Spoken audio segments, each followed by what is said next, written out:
Hello and welcome to another exciting series of Tinto Talks.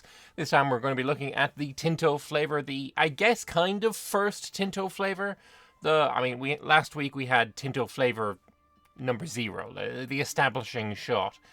This one is the actual flavour. This is one where we're going to have a look at Florence and see what is actually going on with this country. So before we get into it, though, if you wouldn't mind subscribing, I would like to get to 30,000 subscribers before Atlantis rises from the Atlantic. Sure, why not? Let's get into it. Alright, hello, welcome to the second week of Tinto Flavour, the new series in which we'll show the flavour content of the latest super secret Project Caesar. Today we'll be taking a look at Florence. I hope you get visually stunned by what you see, but not a rapid heartbeat, fainting, confusion, or hallucinations, as it happened to Stendhal when he visited the city in 1817. So let's start. We have our lovely is a bit of an overstatement, let's be honest. We have our character, Consul Giacomo Gabrielli. Pronounced that perfectly. I'm sure it's probably not Giacomo, but whatever. The Florentine domain stands strong at the cusp of a new age. Our republic has stood the test of time and is located in a prime position to take advantage of our region's prosperity and affluence. Around us, rivaling states and potential allies all make their moves in a bid to influence and expand their territory in Italy. However, few are as well known for their aptitude in arts and cultural influence as our forums of thought in Florence. Under the guise of a capable administration and educated people, the coming century will elevate our people and have us shine brightly as pioneering innovators during a time of great enlightening. Cool. Love this. Establishing a bit of flavor right at the very beginning. Love that. Of course, as Florence in EU4 and with mayor and taxes, you're wanting to eventually form Tuscany, the tag, and then form Italy. And I wonder if that is going to be the same kind of situation in Project Caesar. Remember, though, Italy as a country wasn't formed until like 1880-ish. I actually can't remember the exact date. 1861. I was close. I was close. The closeness was there. I wasn't. I mean, 18. I was 20 years off. I mean, it's fine. It's fine. So in that situation, do we want it to be a thing where you can form Italy in EU5 if formation of Italy is outside of the game's time span? I'd argue, yes, I would like the ability to form Italy, but that is, I think, a point of contention. Some people think it shouldn't be in. Same with the formation of Germany. Though German Kingdom was a thing, so who knows, really. But essentially, I'd like to know your thoughts.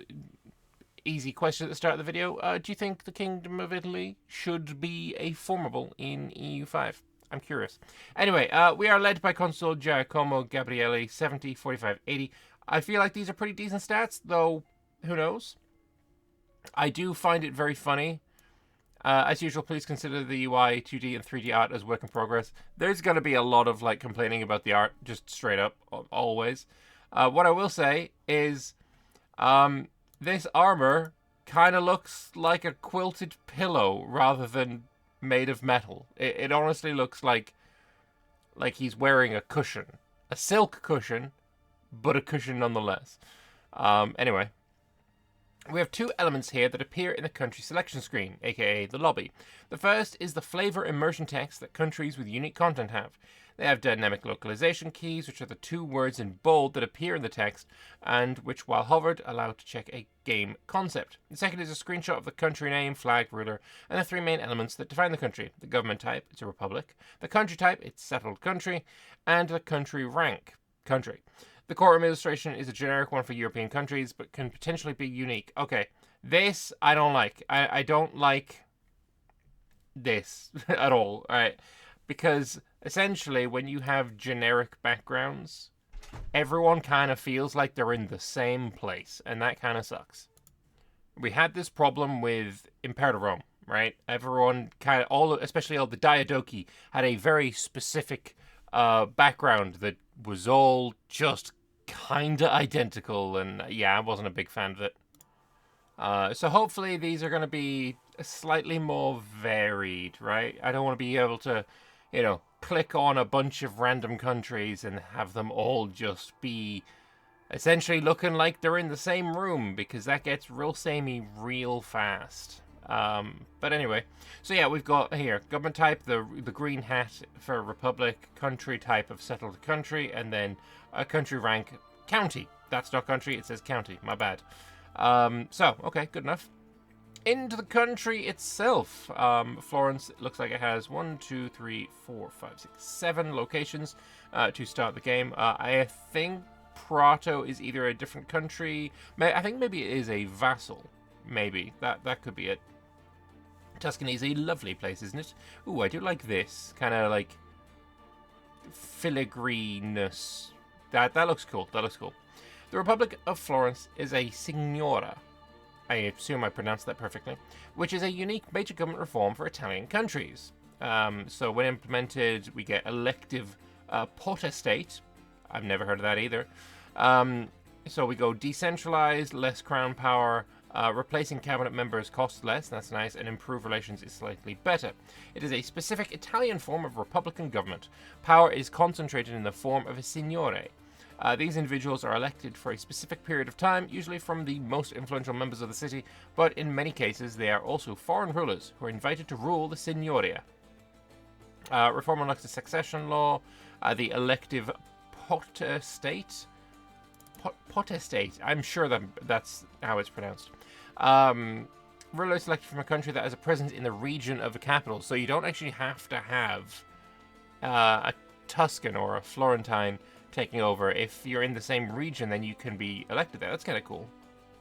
I wonder if it's something like the Polish situation in EU4, where you can support your own, like if you're playing as someone in Germany, you can support your dynasty to go onto the Polish throne. I wonder if that is something that you can do here. If you're in, the Italian region, can I support someone from my country to become their next signore? That'd be kind of cool. Also, score eligible characters are ranked by score on their abilities. So if we go back up to this fella over here, it's basically adding these three numbers together, which is 195. Quick math. So he had 195, and then per year of age as well. Kind of cool. All right. So you're essentially kind of guaranteed to have the best rulers. Kind of feels that way.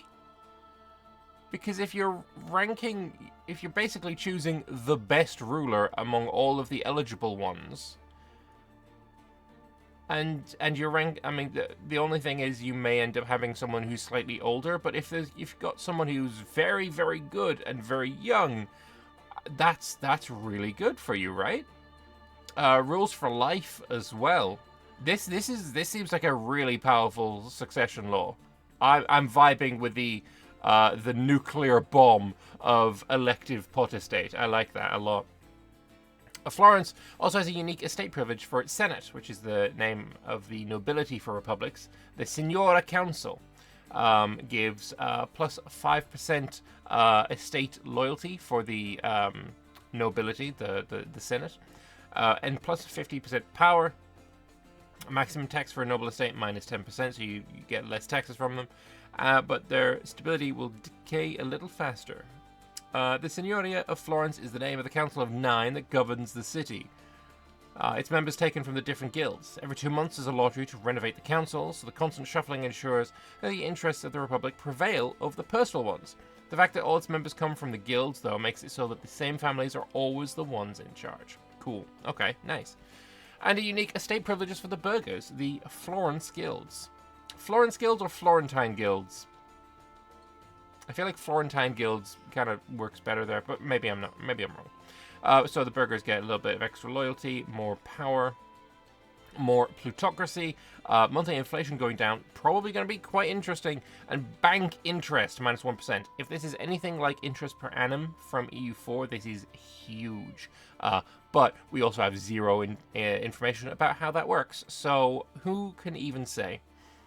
The different artisans and merchants of Florence have a tradition of being associated into different guilds. This ensures that not only a standard of quality for the products, but also avoids unfair competition. However, the power and influence that these guilds hold as a result is undeniable. So we unlock the law primacy of Florentine guilds. Very cool. Which we'll see here.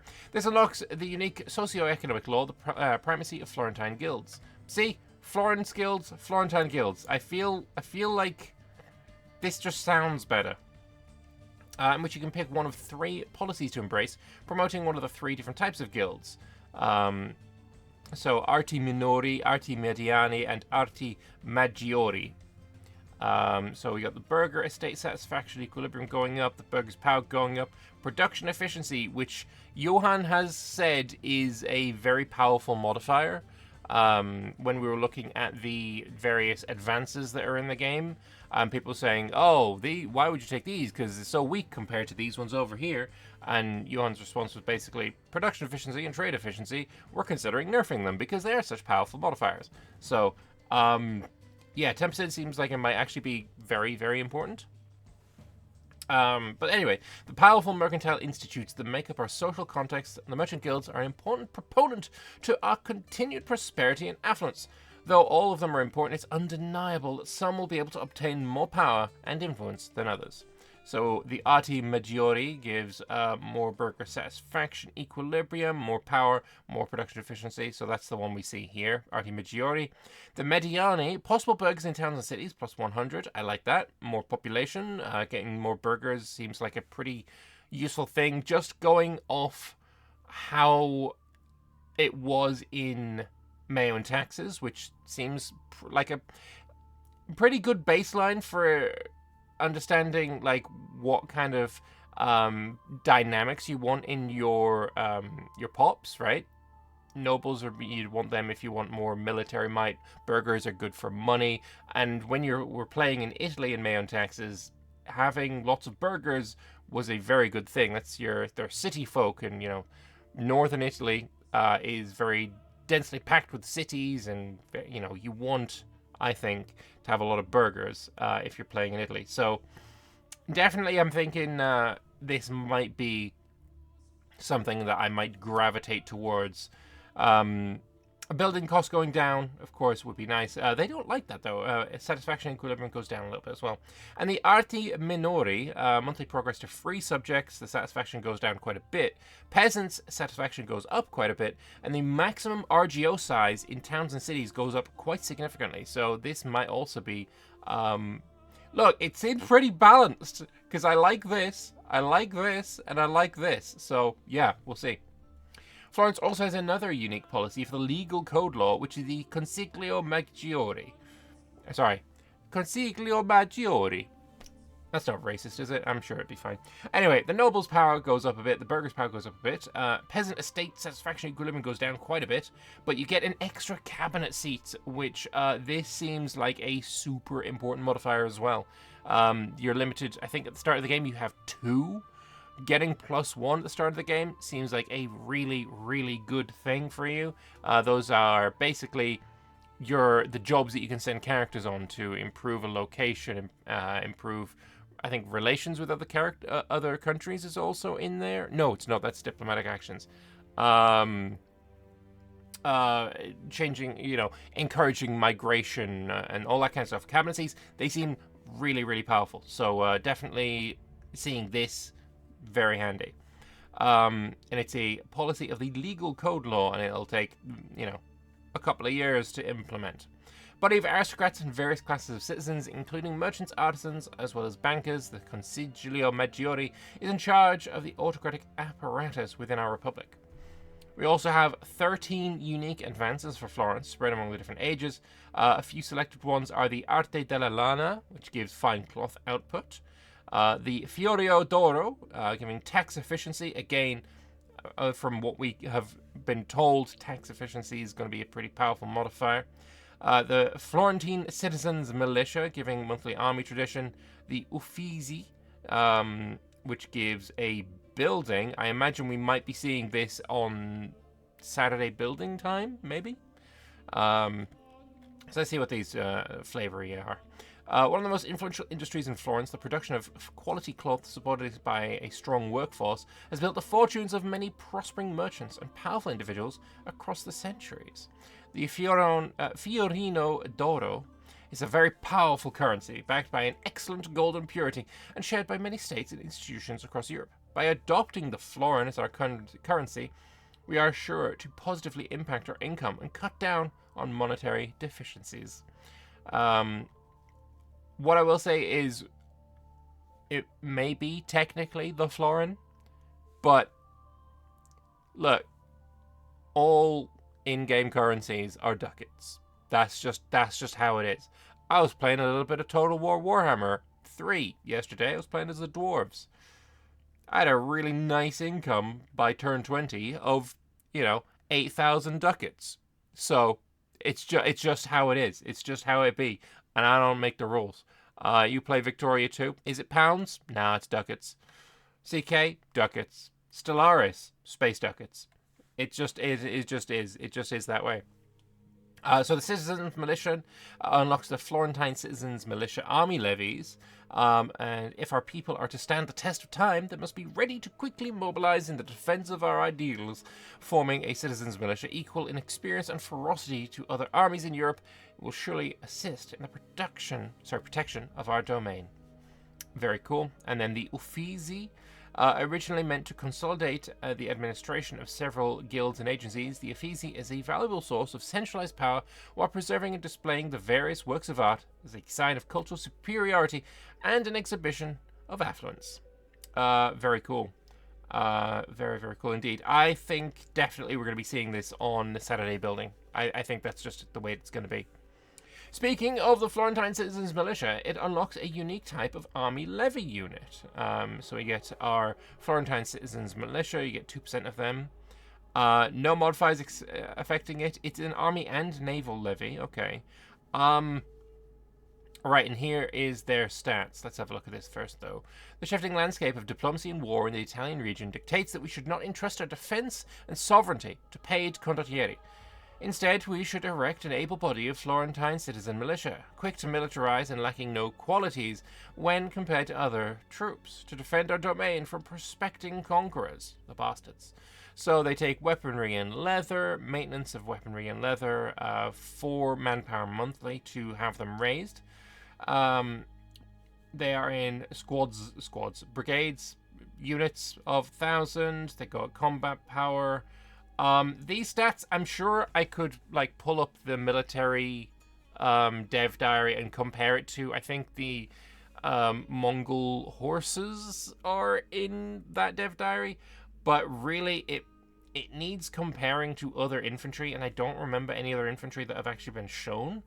What I would love, actually, here, Johan, if you are watching this video, one of the days, obviously we got Tinto Saturday buildings, maybe we could have a Monday unit, right? This is one unit, show this screen, 1 per week. That would be really cool. And I don't know how many of these are in the game. I don't think we've been shown that information or even anywhere close to that information. But that could be a thing that we do, maybe. Potentially, question mark. We'll see. But yeah, that is my suggestion, because then I'll be able to compare it to other infantry. So, who knows? The shifting landscape of diplomacy and war in the Italian region dictates that we should not entrust our defense and sovereignty. Actually, this is the same. This is the same flavor text. Fair enough. So, I actually don't think that the Uffizi is going to be shown on Saturday. I don't think that at all. I don't think this is shown on Saturday, because it's shown right now. Whoops. So the Uffizi gives some crown power and cultural influence, production method of some lumber, tools, glass, fine cloth, books, gold, and marble. Costs all of that in building costs as well, except no books. Just no books. Everything else is there, right? No marble either. You don't need marble to build it, but you need marble for the production method. I guess this is statue marble. But either way, 500 gold to build this. And you want to build it in the capital. You don't want to build it anywhere else. I think that is Maybe it's not even possible to build it anywhere else. Hang on. Is that what this symbol means? I don't know. I don't know. And this is the same flavor text that we've read already. So, all that we've been shown so far is what they consider structural content. That is the type of content that would show up and could be mostly checked when starting a new game and digging and hovering over the different panels in the game. Okay, so that is... Yeah, you don't even... Everything we've just seen, you don't need to actually click into the country to see any of that. You can see that all on the main lobby screen. That's really cool. That's really cool. That lets you get an idea of what countries have unique stuff before you even start a game. I like that a lot. But we also have narrative content that appears dynamically as you play the game.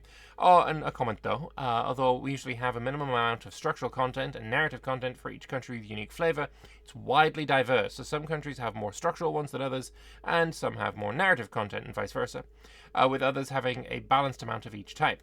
Florence can suffer 2 disasters during the game, an outlier in the game. You may see that they have some associated effects as long as they're active, and they also have associated events that may trigger.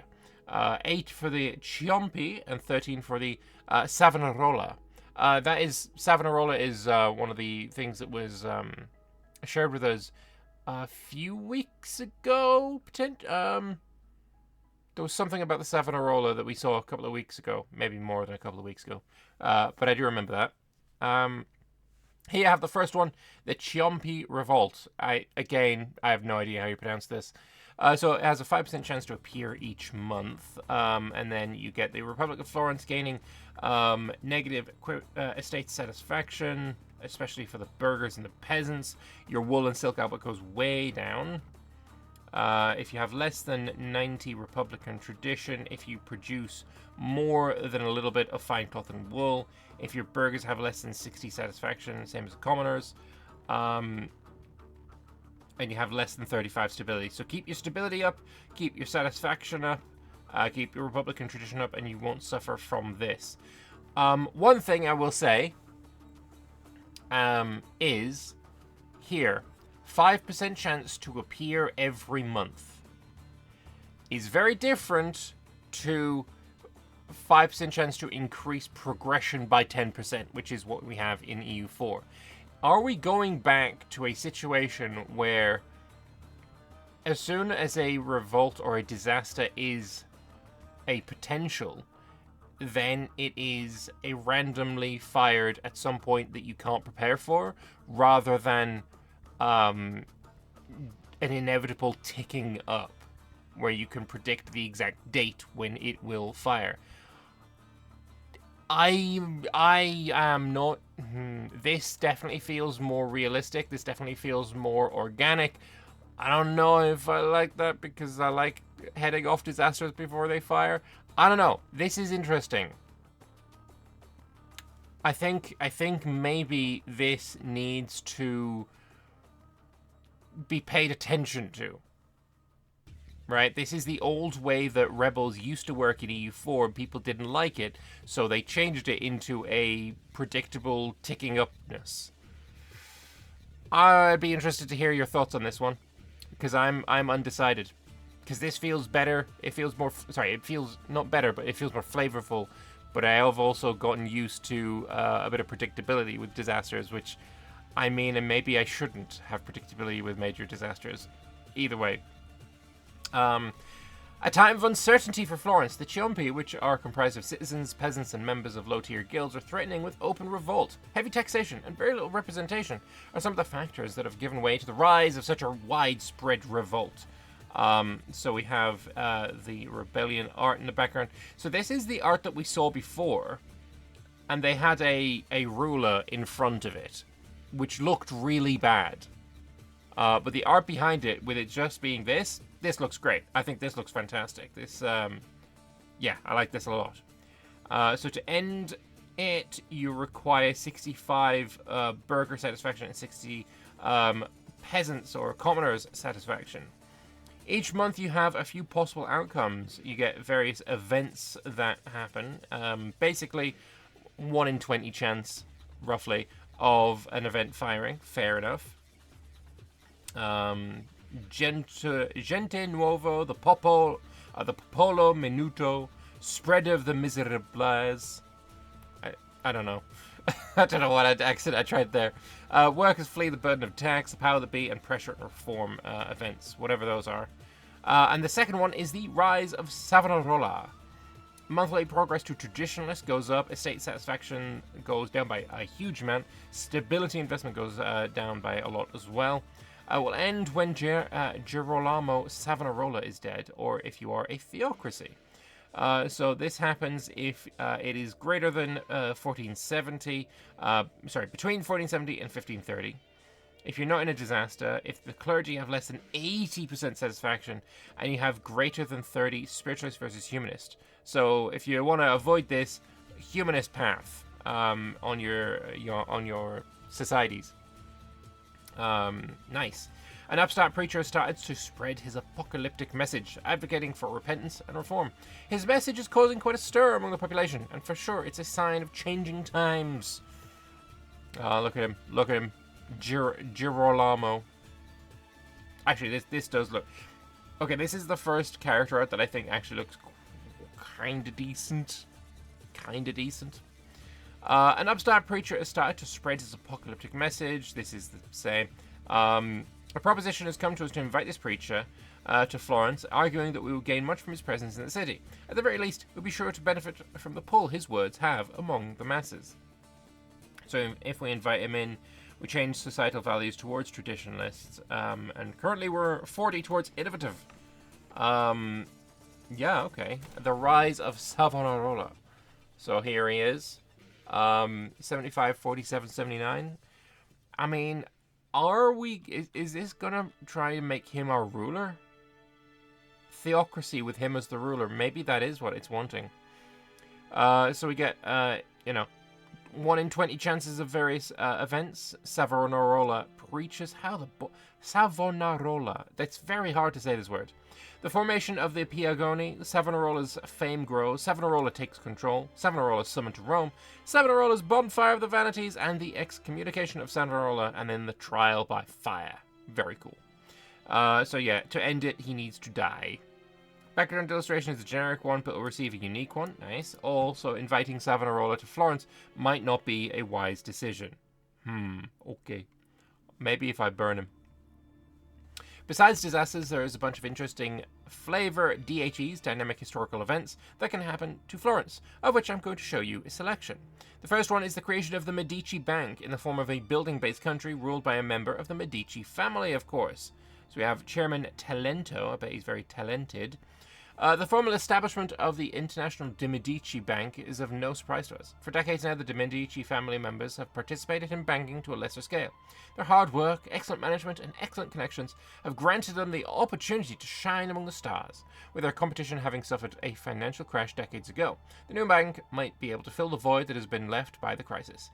The Medici Bank, founded in 1397, was one of the most influential international banks, and the family that owned it was one of the richest. One of the owners of the enterprise, Cosimo de' Medici, managed to get enough political influence to establish himself and his family as the rulers of the Florentine Republic and later Duchy of Tuscany for the next few centuries. That's cool. Definitely one of the tags that I'm most interested in playing is Florence, for sure. If you select the first option, you'll continue playing as Florence, while the second makes you continue playing as the Bank of Medici. Very cool. It's not a common type of content at all, but a very special one and worth showing. I agree. The event creates a select building in the location of Florence, a bank, and also an independent BBC, the Bank of Medici, building-based country.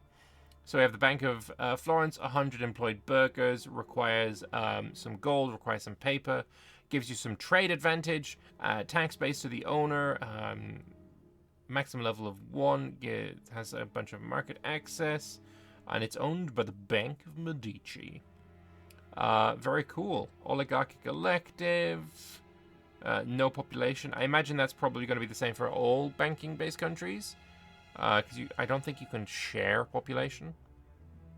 All right. Very, very cool. I like that a lot. I like that a lot. Two more banking countries that start in Florence in 1337 is the banks of Peruzzi and Bardi. It also showcases the Medici after triggering the event. Very nice. There are also more events related to the Medici's rise to power in Florence, but let's not reveal all the interesting content today. Continue with other events. Interesting historical character in Florence's 14th century is Sir John Harkwood, an infamous condottiere. I don't know. This actually looks kind of nice. This 3D character looks kind of nice. I don't know. I mean, oh yeah. So for the most part, all of the guys, all of the 3D dudes have looked pretty bad. This is the first one that I'm like, you know what? Yeah, I see the vibes. Ooh, this one actually looks kind of nice. I'd be very interested to get Father Loris's opinion on this. Well, the next time that I am on the 3 Moves Ahead podcast with him, I'm going to ask him that question. And if you would like to know where that podcast can be listened to, we have maybe 2 podcasts a month. It's on the the Idle Thumbs Network. You can find a link to it in the description below. Basically, I go on this podcast every couple of weeks to talk about EU5, to talk about Project Caesar. And have a go through the dev diaries there as well. So yeah, if you wanna have a look into that, description, doobly doo, whatever. Anyway, John Hawkwood, Hawkwood, going back to him, is a skilled soldier of fortune from Great Britain. Interesting that it's called Great Britain here.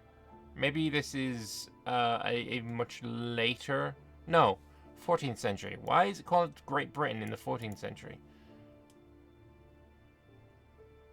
Okay. I suppose Italy here as well. Maybe it is just looking at the region. Okay. Having a quite extensive experience while fighting for his suzerain, he now seeks employment among the rich republics of Italy. This condottiero is offering his services to us. If you decide to hire him, you'll be able to hire a unique mercenary company, the White Company, led by Hawkwood as a general. Very nice. 15 infantry with 1,500. I imagine this is each? Maybe it is, maybe it isn't. 5 cavalry regiments with 250 men each? Maybe? I don't know. We also have some famous artists from the Florentine Renaissance, such as Leonardo, the first modern historian. An Italian humanist and historian, Leonardo Bruni. Okay, so it's not the one I was thinking of. Was born into a prominent Florentine family where he received an excellent education that cultivated his intellectual curiosity and love for learning. Known for his exceptional linguistic abilities, Leonardo Bruni became fluent in Latin and Greek, allowing him to engage deeply with classical texts and ideas. An affluent and tutored upbringing fostered his strong character traits of curiosity, critical thinking, and a passion for knowledge. His insatiable thirst for understanding the past and dedication to preserving and promoting classical learning surely makes him a prominent figure in the humanist movement, leaving a lasting impact on the Renaissance intellectual thought. And also, this is the Leonardo that I was thinking of. Oh, they even have the Mona Lisa in the background here. That's really cool. I wasn't expecting that. I thought that might be a little bit... I mean, I suppose copyright's kind of out of date at this point, but I don't know. I thought maybe it wasn't allowed to do that, but I guess maybe it is. Who knows? Anyway, Da Vinci was an Italian painter, draftsman, sculptor, architect, and engineer whose genius, perhaps more than that of any other figure, shall epitomize the Renaissance humanist ideal. His works are among the most widely popular and influential paintings in the art world. His notebooks reveal a spirit of scientific inquiry and mechanical inventiveness that are unprecedented in our time. 100%, like, no one is clicking that second option. Everyone's clicking that first, 100% of the time. We have Donatello. We're getting the gang together. Teenage Mutant Ninja Turtles. Also, yeah, I feel like a new background is needed here. Why is Donatello in Leonardo's workshop? Right? Anyway, Donatello, commonly known as Donato di Niccolo di Beto Bardi, from the Bardi banking family, potentially, I don't know, is a renowned Italian sculptor known for revolutionizing the art of sculpture through his innovative techniques and lifelike representations. His works are characterized by their exceptional skill and attention to detail. His famous sculptures, such as David and the Feast of Herod, showcasing his mastery of capturing human emotions and expressions. I thought David was Michelangelo. That was Michelangelo's David. Am I just completely missing it here? I am in fact not tripping, so I guess there might be another David made by Donatello? There in fact is another David, this time by Donatello. This one's in bronze though. Still just as naked. Equally naked as you know, the more famous David. But okay. Showcasing his mastery of capturing human emotions and expressions. His contributions to the art world have had a profound impact, influencing future generations of sculptors, and his works are considered constantly celebrated for their beauty, realism, and significant role in the development of Renaissance art. Cool. Besides characters, you also have events may be related to buildings, such as the construction of the Duomo of Florence, which may end up with a unique work of art. I hope so. I haven't made it yet, but I am assuming that the thumbnail that I'm going to be using for this video actually includes the Duomo of Florence, because it is by far the most recognizable Florentine building. So 100% that's going to go in there somewhere. For some time, the Grand Cathedral in Florence has approached us with ambitious designs to complete the rest of the cathedral and properly embellish it. However, the work will be quite expensive, and thus many of our advisors insist we should instead focus on maintaining the existing building as it is. 100% I will be building this. It doesn't matter if you go into debt. Honestly, having this kind of flavor content, you just do it. You just absolutely do it. Unknown creator, though. And much more Florence-related content, as there's dozens of unique flavor events. But I think that's enough for a showcase for today. We don't want to spoil the fun of starting a game for the first time. Next week, we're going to be looking at Novgorod. I was not expecting us to go just kind of the whole opposite direction, but alright, kind of cool. Okay.